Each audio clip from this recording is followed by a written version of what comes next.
What's going on, everyone? So it's going to be very interesting to see what do the Memphis Grizzlies do from here. Now, for those that may not know, the Memphis Grizzlies recently traded Desmond Bane, and they got an absolute haul. They got 4 first-round picks protected, as well as a pick swap with KCP and Cole Anthony. Now, a couple things to keep in mind about that, right? That KCP was on a bad contract with multiple years still. So part of those assets were probably in place of that, right? Like if they wanted to get off of KCP's contract, they'd probably have to give up a first and then some anyway, right? Because he's just overpaid and he's coming off a bad year for Orlando. Now, I think it's just the circumstances with Orlando, right? Like KCP is best as that movement shooter, right? A guy that plays off of LeBron James or Luka Doncic or Nikola Jokic. I don't think it's a coincidence that his best years were alongside LeBron James and Nikola Jokic, right? So I do think KCP in the right team, in the right situation makes a ton of sense. He's only a year removed from being all defense as well as shooting over 40% from three. I just think Orlando, out of a bit of desperation, needed a guy like KCP, kind of jumped the gun and overpaid to convince him to leave a team like the Denver Nuggets. And, it just didn't work out because they don't have the playmaker that Denver and then the Lakers had, right? But regardless, right, Memphis got a haul for Desmond Bane. Does that set the market for Austin Reeves, right? There's a lot of things that could potentially do. But where does Memphis go from here? Is this one of those things where they just got a too good to be true offer, right? It's like, hey, they were willing to overpay for Desmond Bane's. Why wouldn't we do that? Right? They were already like kind of murmurs about them shopping Desmond Bane's or at least listening to offers for Desmond Bane's at the last trade deadline as well as last offseason. So maybe it's one of those things where Orlando just kind of gave them a Godfather offer and they were like, sure, let's do it, right? Or is this kind of the signal of a rebuild? Also, technically, both could be true. Right? They might have had the intentions to kind of stay the course, got the Godfather package for Desmond Bane, and that now signals a rebuild, right? Triple J, Jaren Jackson Jr. He is on an expiring contract. He's going into a contract year, and he doesn't qualify for the Supermax anymore. He could just leave because he could be like, hey, I don't want to be in Memphis, and I can get the same money anywhere, and he could end up leaving. And so there is a potential that they could signal a rebuild. If that happens, Memphis might be, and I've done videos talking about like, what about this team being the best team for the Lakers? Or what about this team being the best team for the Lakers? No, Memphis might end up being the best team for the Lakers, right? Like, there's a lot of teams that have multiple pieces that make sense for the Lakers. Memphis has real like game-changing pieces for the Lakers, right? Triple J being one of them. Jaren Jackson Jr.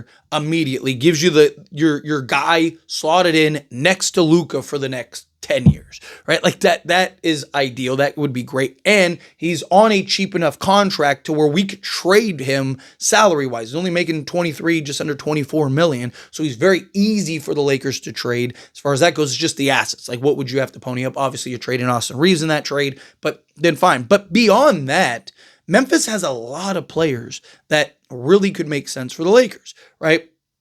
Aldama. Now, with Aldama, I'd love to acquire him, right? A guy that, they were even slotting him in at 3 at times, right? Basically play multiple positions, give you a 7-footer. He's a guy that be a stretch big. He's making $4 million, so he'd be very easy to trade for. But he's 24 years old.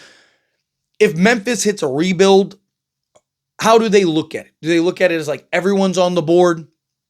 We'll trade everybody, or is it one of those things like if they're under 25, we're keeping them type thing, right? Is it kind of like, hey, we'll trade everybody else, but we're not doing that. KCP is a guy I would love to have, right? If you could get KC, maybe you could even get KCP, right, and use that as a leverage point to help you in the Triple J trade, right? Because the problem is if Triple J, and I've talked about this, right?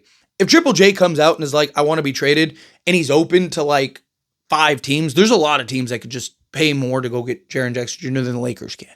But if he kind of nudges his way, like, hey, it kind of pulls an Anthony Davis and goes, I only want to go to the Lakers, then the Lakers obviously would still have to pony up quite a bit for him, but it would just make it so much easier for the Lakers to sign him. And the Lakers would have that looming threat of like, hey, we could just stay the course. We know Jaren Jackson Jr. is coming, and we'd have $100+ million falling off the books next year. So we could just sign him outright. So just to let you know, if you want to kind of do we'll take our chances trade, right? So that could be something like that. But a leverage point for the Lakers could be like, hey, if you're rebuilding and you're trading everybody, we'll take KCP in his contract. Right? You talk about he's going to be due over $40 million the next 2 years. It's an overpay, but the Lakers would be going all in at that point. So who cares if you're in the tax and all that stuff, right? Because you're only doing it for 2 years, and then KCP falls off the books, and LeBron's probably retiring, and there's $70+ million off your books, right? But you'd get Jaren Jackson Jr. So and just think of your starters. You'd have Luka Doncic, KCP, right, which is the ideal guy slotted alongside Luka. You could go Dorian Finney-Smith if you had to. LeBron James and Jaren Jackson Jr., that's a championship caliber team. LeBron retires, Jaren Jackson Jr. moves to the 4, and you bring in a 5. Also, Jaren Jackson Jr. won a Defensive Player of the Year as a center, right? So, again, now you have the defense, the shooting, the versatility. I mean, you got everything you need at that point. And then, like I said, you're kind of on this win now timeline. Dorian Finney-Smith and LeBron James and KCP, they all fall off the books. And then you have Jaren Jackson Jr. with, Luka going forward that you're putting the pieces around. Just kind of a thought. And neither guy would be due a supermax, which I think helps a ton too. But anyway, beyond that, Brandon Clark, right? He's a guy 6'8", versatile wing, that he's 28. Do they kind of look at that? I'd imagine they'd keep Zach Edey. Imagine they'd keep G.G. Jackson. Although if you could pull something like that off, that would be great. Luke Kennard, I'd even, he's only making $9.2 million, give you some shooting off the bench. I wouldn't hate, maybe looking to go get a shooter in that regard. And then you got really young guys like Jalen Wells. Right? The thing is though, if they're gonna go on a full rebuild, then they're probably not trading those guys. The guys that I think would be potential, right? Obviously, they'd probably trade Ja Morant. But for me personally, this is just me personally, although he is 25, so maybe they'll look at it, I would stay as far away from Ja Morant as possible, right? We got Luka now. If you didn't have Luka, then maybe kind of go hey, maybe you could do something here, make a 3-team trade and get Ja. But now that you have Luka, Ja, in my opinion, just doesn't make any sense. Let's stay away from that. So to me, I think guys that could be potential, how realistic it is, that this is for you to decide, right? Maybe Aldama, because he's right on that cusp, right? KCP for sure. Brandon Clark, I think, could be an option. Jaren Jackson Jr., like I mentioned. Luke Kennard. Conchar, he's 29 years old. He's making $6 million, right? So I think there's 6-7 players on Memphis that Lakers could genuinely maybe make a push to acquire and go get. It just depends on the thing that though too is that Lakers are very limited as far as assets go, right? So if they're going to go full-fledged rebuild, then Lakers would probably have to kind of get creative. Probably a multi-team trade, right? And you're probably doing something where you're probably turning Austin Reeves into assets, right? Because again, if you're the Memphis Grizzlies and you're going to hit an entire, hard rebuild reset, are you really going to go and take on a 27-year-old, Austin Reeves? Probably not, right? Especially you're going to have to pay him and give the new contract. So if you're the Lakers and, again, you could work something out where you get, say KCP and Jaren Jackson Jr. or KCP or Jaren Jackson Jr. and a Brandon Clark or something like that, right? If you could work something out to where you're getting multiple players, maybe even a Luke Kennard, whatever, right? Can you get 2-3 guys from ideally centered around Jaren Jackson Jr.? But even if it's just Jaren Jackson Jr., that's fine. Even if it's hey, that's the only guy you can get, then so be it. I do think you could probably get KCP in that trade though, right? Because they would want to get off the money.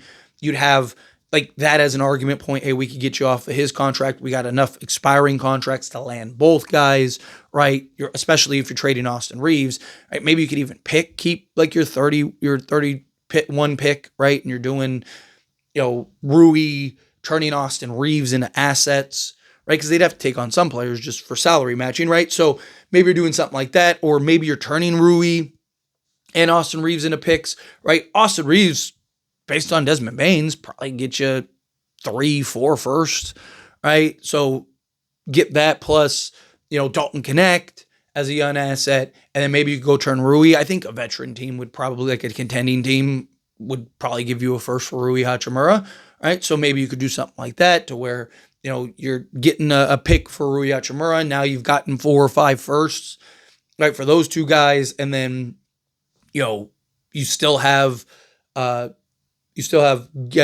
Vincent, Maxi Kleba, right? Jared Vanderbilt's contract. You have, you still have enough contracts to go and get the players that you need.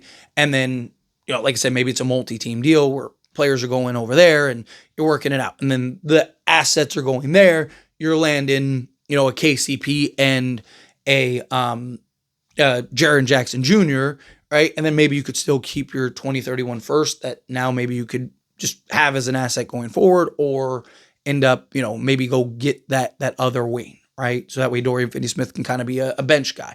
And you'd also clear off a bunch of roster spots and stuff. I don't have the idea.